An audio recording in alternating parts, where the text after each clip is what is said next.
नमस्कार मेरे प्यारे बच्चों, आप सभी का एक बार पुनः अपनी इस YouTube पे बहुत बहुत स्वागत है। और हम लोग फिर से उपस्थित हुए हैं एक नई क्लास में। और जैसा कि आप जानते हैं कि इसके पहले हम लोगों ने भारतीय इतिहास में यानी कि जो सामाजिक विज्ञान का दूसरा चैप्टर है, भारत में राष्ट्रवाद का उदय,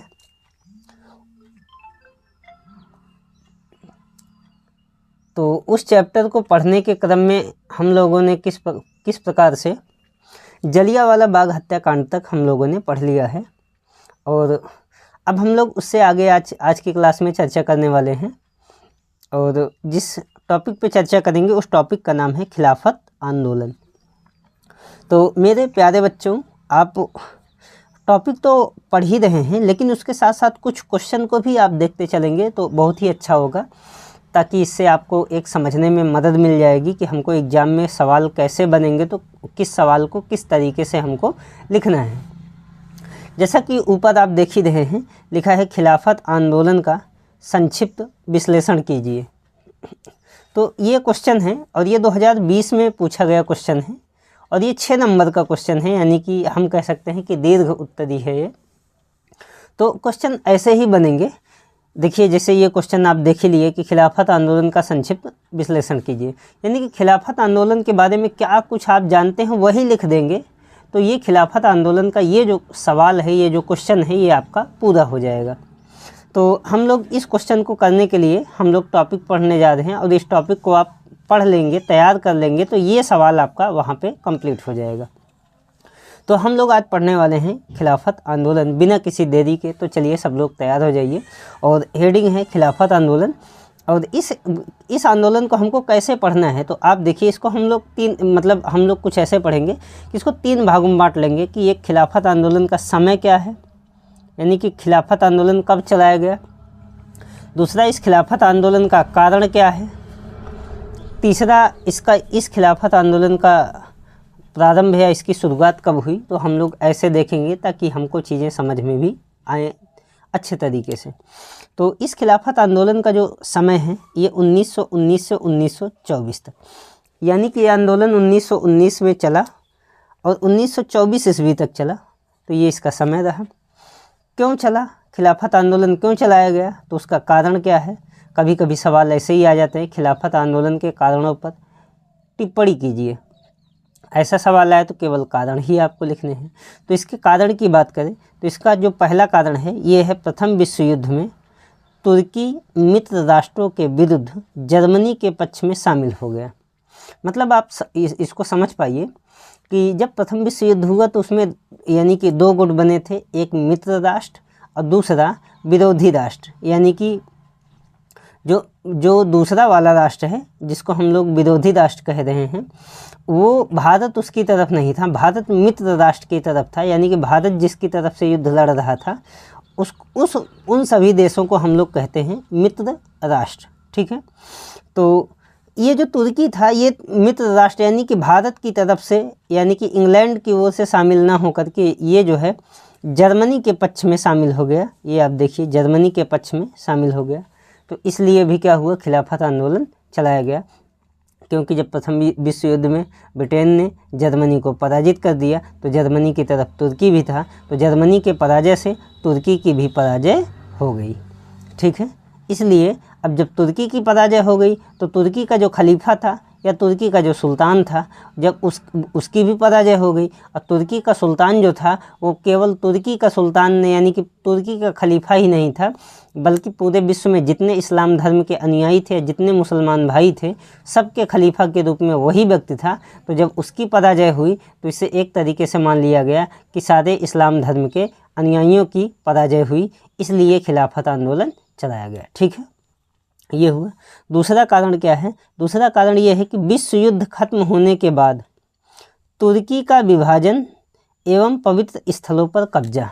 यानी कि जब प्रथम विश्व युद्ध खत्म हो गया तो उसमें जर्मनी और तुर्की की पराजय हो गई। तो हुआ क्या कि इसमें मित्र राष्ट्रों ने क्या किया कि जब जर्मनी और तुर्की पराजित हो गया तो तुर्की का मित्र राष्ट्रों ने, यानी कि ब्रिटेन, अमेरिका, इन सब देशों ने मिल करके तुर्की का विभाजन कर लिया, यानी कि तुर्की का बंटवारा कर लिया। तुर्की का बंटवारा करने के बाद आपस में सब लोगों ने इस राष्ट्र को बांट दिया। आज जो बचा खुचा है उसी को हम लोग ग्रीस या इस्तांबुल या उसी को हम लोग टर्की कहते हैं, टर्की के नाम से जानते हैं। तो जो बचा खुचा हिस्सा आज बचा है, बाकी तो तुर्की का विभाजन करके अलग अलग देशों को दे दिया गया। तो ये भी कारण था। तीसरा कारण क्या है कि तुर्की के सुल्तान या खलीफा के साथ अपमानजनक व्यवहार।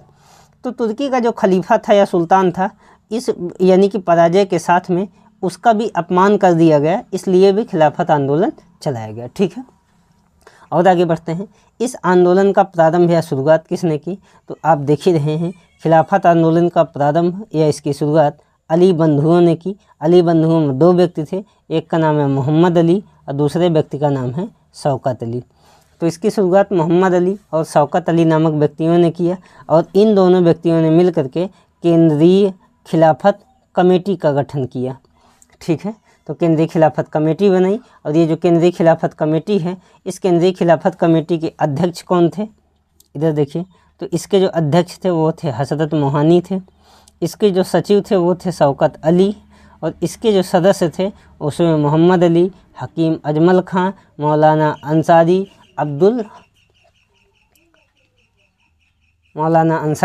और अब्दुल कलाम, ये सारे लोग थे। ठीक है, अबुल कलाम थे, तो ये सारे लोग इसके सदस्य थे। और कहा जाता है कि ये जो केंद्रीय खिलाफत कमेटी थी, इस कमेटी ने क्या किया कि सितंबर 1919 में, यही जो कमेटी थी, इस कमेटी ने, ये देखिए लिखा भी है, इस कमेटी ने सितंबर 1919 को लखनऊ में बैठक की और निर्णय लिया, क्या निर्णय लिया कि आगे चलकर अखिल भारतीय खिलाफत कमेटी की स्थापना की जाएगी। ठीक, और जब अखिल भारतीय खिलाफत कमेटी की स्थापना की जाएगी तो इसी कमेटी के माध्यम से हम लोग खिलाफत आंदोलन को चलाएंगे। तो इस प्रकार से अखिल भारतीय खिलाफत कमेटी की स्थापना करने की कोशिश की गई, यानी कि प्रयास किया गया और आगे चल करके एक कमेटी बनाई गई जिसको कहा गया अखिल भारतीय खिलाफत कमेटी। और ये जो अखिल भारतीय खिलाफत कमेटी है, इसकी स्थापना कब हुई? तो सितंबर 1919 में। कहाँ स्थापना हुई? तो लखनऊ में। इसका अध्यक्ष कौन था? सेठ छोटानी। और इसका उद्देश्य क्या था? उद्देश्य यही था कि धार्मिक क्षेत्रों में लगा प्रतिबंध हटाया जाए। दूसरा इसका क्या उद्देश्य था? तुर्की को बीमार घोषित कर विभाजन रोक दिया जाए। तीसरा, अरब क्षेत्र में खलीफा का प्रभुत्व बना रहेगा। तो ये अखिल भारतीय खिलाफत कमेटी का ये उद्देश्य था। लेकिन आगे चल कर के कहा जाता है कि आगे चलकर 23 नवंबर 1919 को अखिल भारतीय खिलाफत कमेटी की बैठक दिल्ली में हुई और जिसकी अध्यक्षता महात्मा गांधी ने की। और कहा जाता है कि वहीं से क्या किया गया, फरवरी 1920 में, वहीं से दिल्ली से ही फरवरी 1920 में मुख्तार अंसारी के नेतृत्व में, यानी कि एक व्यक्ति थे मुख्तार अंसारी, इनके नेतृत्व में एक शिष्टमंडल वायसराय से, यानी कि एक शिष्टमंडल वायसराय से मिलने गया। और अगले महीने जब वायसराय से मिलने गया तो वायसराय ने इसका कोई जवाब नहीं दिया। क्यों? वायसराय से इसलिए मिलने गए क्योंकि जब प्रथम विश्व युद्ध चल रहा था तो उस युद्ध में ब्रिटेन के द्वारा भारतीयों को यही कह के इस प्रथम विश्व युद्ध में शामिल किया गया कि देखिए आप प्रथम विश्व युद्ध में हमारा साथ दीजिए और जैसे ही प्रथम विश्व युद्ध में हमारी विजय होगी वैसे भारत को हम जो है स्वराज दे देंगे और जैसे ही प्रथम विश्व युद्ध समाप्त होगा तो हम तुर्की के साथ भी कोई अपमानजनक व्यवहार नहीं करेंगे और आपको स्वराज दे दिया जाएगा। तो यही बात पूछने के लिए मुख्तार अंसारी के नेतृत्व में कई सारे लोग भारत के वायसराय से मिलने गए, लेकिन वायसराय ने इसका कोई जवाब नहीं दिया। तो कहा जाता है कि इसीलिए आगे चल कर के अगले महीने मार्च 1920 में अली बंधुओं के नेतृत्व का मतलब यही है कि वही मोहम्मद अली और शौकत अली, तो अली बंधुओं के नेतृत्व में एक शिष्टमंडल ब्रिटिश प्रधानमंत्री जॉर्ज लायड से मिलने गया और दोनों यानी कि इनसे भी मिलने गए, परंतु इन्होंने भी कोई स्पष्ट जवाब नहीं दिया। इसलिए यहाँ पे देखिए, परंतु ब्रिटिश सरकार पर कोई प्रभाव नहीं पड़ा। ठीक, कोई प्रभाव नहीं पड़ा। इसीलिए इलाहाबाद में बैठक हुई और निर्णय लिया गया कि सरकारी स्कूलों का बहिष्कार किया जाएगा, क्योंकि ब्रिटिश सरकार अब कोई जवाब दे ही नहीं रही है। तो इसलिए अब इन्हीं लोगों ने, यानी कि इसी आंदोलनकारियों ने क्या किया कि सरकारी स्कूलों का बहिष्कार किया जाएगा और टैक्स नहीं देंगे। तो ये रहा आपका खिलाफत आंदोलन। तो जो पहला वाला क्वेश्चन लिखे थे उस क्वेश्चन का जवाब यहाँ तक था। आप जब ऐसा क्वेश्चन पूछे तो आपको इस तरीके से इतनी चीज़ें आपको पैराग्राफ में लिख देना है, उत्तर आपका पूरा हो जाएगा, एक भी नंबर नहीं कटने वाला है। लेकिन उसके थोड़ा सा हम लोग और आगे चलेंगे। तो इन्होंने क्या किया, सरकारी स्कूलों के बहिष्कार का निर्णय लिया और टैक्स ना देने का निर्णय लिया। और कहा जाता है कि इससे भी जब ये भी काम किया गया तो इससे भी अंग्रेज़ों पर कोई प्रभाव नहीं पड़ा, क्योंकि 10 अगस्त 1920 ईस्वी को एक संधि अंग्रेज़ों ने की। इस संधि का नाम है सेब्रिस्की संधि। तो 10 अगस्त 1920 को सेब्रिस्की संधि हुई और ये संधि मित्र राष्ट्र और विरोधी राष्ट्र के बीच में हुई। और इस संधि के माध्यम से तुर्की का विभाजन कर दिया गया। और जब तुर्की का विभाजन कर दिया, इसीलिए सारे मुसलमान भाई नाराज़ हो गए। और कहा जाता है कि आगे चलकर 1 अगस्त 1920 को असहयोग तथा खिलाफत आंदोलन दोनों एक हो गए। तो यहाँ तक आपको इस टॉपिक को पढ़ना था। ये रहा आपका खिलाफत आंदोलन। तो यहाँ पे देखिए एक सवाल लिखा है, आप देख पा रहे होंगे। ये भी दीर्घ उत्तरीय क्वेश्चन है, 6 अंक का है। यहाँ पे देखिए ये लिखा है 6 अंक। तो 6 अंक का ये भी क्वेश्चन है। और इधर देखिए इसका क्वेश्चन क्या है, खिलाफत और असहयोग आंदोलन ने किस प्रकार हिंदुओं और मुसलमानों को एक मंच पर खड़ा किया। तो ये सवाल रहा, ये 6 नंबर का क्वेश्चन है। आया हुआ क्वेश्चन ये भी है, लेकिन यहाँ पे डेट क्लियर नहीं है कि ये सवाल कब पूछा गया। अब जब ऐसा सवाल पूछे तो शुरू से जितना आप लोग खिलाफत आंदोलन से शुरू किए हैं वहाँ से लेकर के यहाँ तक आपको पूरा नोट करना है, तब जाके ये इस क्वेश्चन का भी आपको उत्तर मिल जाएगा। यानी कि ये क्वेश्चन पूछे तो जितना अभी तक आपने पढ़ा उतना आपको लिखना है। तो हम मिलते हैं फिर से अगले वीडियो में, तब तक के लिए बहुत बहुत धन्यवाद।